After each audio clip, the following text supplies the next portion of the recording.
Nouvel effet rétro consacré à Wimbledon. Nous n'allons pas évoquer l'édition tristement célèbre de 2019. Je suppose que certains ne s'en sont toujours pas remis. Un an auparavant, un match a également marqué les esprits. Et c'est celui-ci que j'ai choisi d'évoquer. Je ne parle pas du match entre Anderson et Federer, où là encore le Suisse a eu le chic de se procurer une balle de match sans la convertir. Non, je veux parler de la demi-finale de 2018 entre Novak Djokovic et Rafael Nadal. Venir tout aussi douloureux pour les fans du Mallorquin. Après avoir revisionné l'intégralité de ce match, 2 ans après, jour pour jour, je te partage mon analyse. C'est parti, jingle. Tu es nouveau sur cette chaîne ? Pour ne rien manquer de l'actualité tennis, abonne-toi et active les notifications en cliquant sur la petite cloche. Le contenu te plaît ? Fais-le nous savoir en mettant un pouce bleu. De plus, si tu souhaites prolonger l'échange, tu peux nous suivre sur tous nos réseaux sociaux et rejoindre notre Discord. Chaque chef-d'œuvre naît d'un contexte particulier. En juillet 2018, Novak Djokovic n'a plus disputé la moindre demi-finale en Grand Chelem depuis l'US Open 2016. Son compteur reste bloqué à 12 majeurs. Pire encore, ses dernières déconvenues en Grand Chelem sont contre Istomin, Thiem, Berdych, Chung et Cecchinato.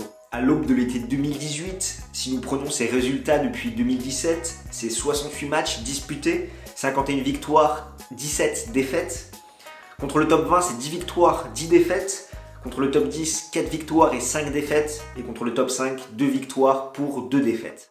Entre problèmes physiques, instabilité de son staff, coup de gueule après sa déconvenue à Roland-Garros, le Serbe qui pointe à la 21e place mondiale est méconnaissable. Cela contraste avec son adversaire, Rafael Nadal, numéro 1 mondial solide, qui reste sur 17 victoires consécutives, étant donné qu'il s'était imposé à Rome et à Roland-Garros. Sur les 6 dernières levées du Grand Chelem, il en a remporté 3, 2 à Roland-Garros et 1 à l'US Open. À se demander d'où vient la surprise, étant donné que Rafael Nadal n'a plus dépassé le stade des 8e de finale à Wimbledon depuis 2011.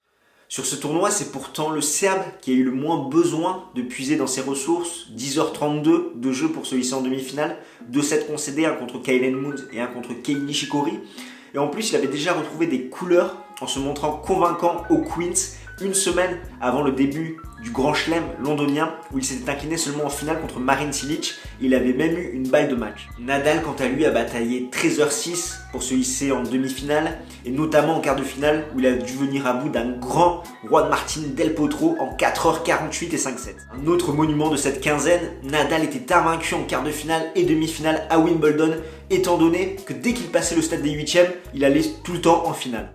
Ce qui fait que l'Espagnol avait de quoi aborder cette 52e rencontre contre Novak Djokovic de façon confiante, d'autant plus qu'il restait sur 2 victoires contre le Serbe, une acquise à Madrid 2017 et une autre acquise à Rome en 2018. Néanmoins, c'est bien Djokovic qui mène d'une courte tête dans les affrontements, 26 victoires pour le Serbe, 25 pour l'Espagnol. Il y a des quinzaines qui sont faites pour rentrer dans l'histoire. En 2010, Nicolas Mahut et John Isner avaient disputé un 5-7 en 11h05. En 2018, Isner et Anderson l'ont fait durant 6h36.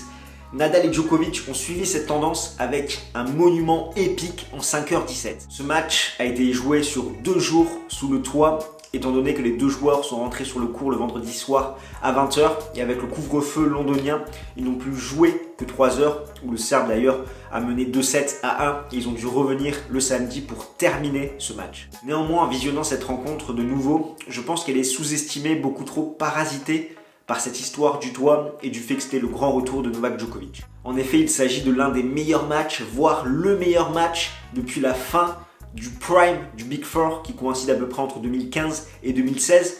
Il s'agit du meilleur match qu'a disputé Novak Djokovic depuis son grand retour à l'été 2018, sachant qu'il a su produire un tennis constant à travers les différents sets, ce qu'il n'a plus su faire depuis. Je rappelle par exemple que Wimbledon 2019, il a des baisses de niveau dans 2 sets. Pareil, durant la finale de l'Open d'Australie 2020, certains vont évoquer son récital contre Rafael Nadal durant la finale de l'Open d'Australie 2019, mais malheureusement son adversaire n'était pas à la hauteur de l'événement, tout l'inverse de cette rencontre à Wimbledon. Justement le match, parlons-en, Novak Djokovic s'impose en 5-7 contre Rafael Nadal, 6-4, 4-6, 7-6, 3-6, 10-8 dans le 5e set. Si je reprends un peu le déroulé de ce match, dans le premier set, on a un très bon Novak Djokovic qui s'offre des points gratuits avec son excellent service et qui est très menaçant à la relance. Break à 3-3 du Serbe. On a un début de second set qui est sur la lignée du premier. Nadal sauve des balles de break sur ses 2 premiers jeux de service. Ça va être le déclic pour lui, étant donné qu'il va y avoir 3 breaks consécutives de 2-1 à 4-2 et un petit peu plus de déchets côté Novak Djokovic. Dans le troisième set, c'est un cavalier seul des serveurs jusqu'au tie-break où ensuite va y avoir une succession de mini-breaks. Nadal peut s'en vouloir, étant donné qu'il va servir pour le set et il va commettre une méchante double faute. Dans le quatrième set, qui a lieu le samedi pour la reprise de ce match, on a un très long premier jeu où Nadal va sauver 2 balles de break. Dans la foulée, il break, il mène 3-0, des breaks de Djokovic, 3 partout. Nadal break à nouveau pour mener 4-3, il va mener 5-3 et va devoir écarter 3 balles de break. Mais finalement, il va décrocher ce set. Maintenant, l'ultime acte, Nadal qui est le premier à sauver une balle de break à 4-3, service pour lui. Dans la foulée, Djokovic va en sauver 2 à 4-4 alors que Nadal menait 15-40 sur le service adverse. Nadal va de nouveau se procurer 3 balles de break à 7 partout. Il va mener 15-40 sur le service adverse et il s'agira là de ses dernières balles de break de la rencontre, étant donné que l'Espagnol va se faire breaker blanc à 9-8. Pour chaque occasion de break que s'est procuré l'Espagnol dans ce 5e set, Novak Djokovic aura toujours trouvé la bonne première. Le seul regret pour le Mallorquin, c'est à 7 partout, avantage pour lui, balle de break du coup sur le service adverse. L'échange va s'engager, Nadal va monter au filet et Novak Djokovic va tirer un énorme passing qui va tomber sur la ligne. Les bases étant posées, tu me connais, nous allons pouvoir passer à la partie la plus intéressante, les clés tactiques de cette rencontre. Le résultat final, d'une certaine façon, est logique. Novak Djokovic était le meilleur joueur sur le terrain, qui avait le plus d'armes pour aller avec cette surface qui est le gazon. Qu'est-ce qui fait du Serbe le meilleur joueur alors que le décompte final est très proche, 195 points inscrits pour Novak Djokovic et 191 pour Nadal. D'une part, cette statistique est biaisée car l'Espagnol a servi 34 fois de plus que son adversaire. Et la première clé tactique de ce match qui explique la supériorité de Novak Djokovic et qui explique un petit peu le résultat final d'une certaine façon, c'est le service et le retour. Djokovic sert et retourne mieux que Nadal, même si les deux joueurs ont des pourcentages de première balle similaires, 72% pour Novak Djokovic, 71% pour Rafael Nadal. Le Serbe sert d'une façon plus appropriée que son adversaire, étant donné qu'il a une balle beaucoup plus lourde et que ses services sont bien mieux placés. En témoignent ses 26 aces, seulement 15 pour Nadal, et ses 31% de services non retournés, seulement 26 pour l'Espagnol. Djokovic prend plus de risques à la relance étant donné qu'il cherche la profondeur, là où Nadal va plus chercher la sécurité et faire un retour assez neutre. Nadal, durant toute la rencontre, a varié sa position à la relance, mais étant donné qu'il se trouvait beaucoup trop loin et qu'il ne prenait pas assez de risques, le troisième coup de raquette qu'avait à jouer Novak Djokovic était assez simple, étant donné qu'il suffisait qu'il s'avance dans le court pour attaquer, sachant que la relance de l'Espagnol était beaucoup trop courte. Durant le premier set, Nadal sert majoritairement au centre pour garder le terrain fermé. Il va très vite se rendre compte que ce n'est pas la bonne tactique à adopter en servant d'une façon un petit peu plus large. Il va favoriser le coup droit adverse. 52% de ses services étaient dirigés vers le coup droit de Novak Djokovic et seulement 43% côté revers. En effet, Djokovic va commettre beaucoup plus de fautes côté coup droit dans ce match, 30, côté revers, 10. L'Espagnol s'appuiera également sur un service au corps qui s'est montré efficace durant les moments tendus. Ça représente à peu près 5% de l'ensemble de ses services. A l'inverse, Novak Djokovic va varier énormément ses zones, distribuant autant de services côté coup droit que côté revers chez l'Espagnol. Concernant le jeu de fond de court, les deux joueurs sont au coude à coude. Ça s'est joué vraiment à un cheveu, mais sur une surface aussi rapide que le gazon, c'est l'agressivité qui prime. Et rien que le fait que Novak Djokovic soit plus performant au service, ça lui donne un avantage assez clair.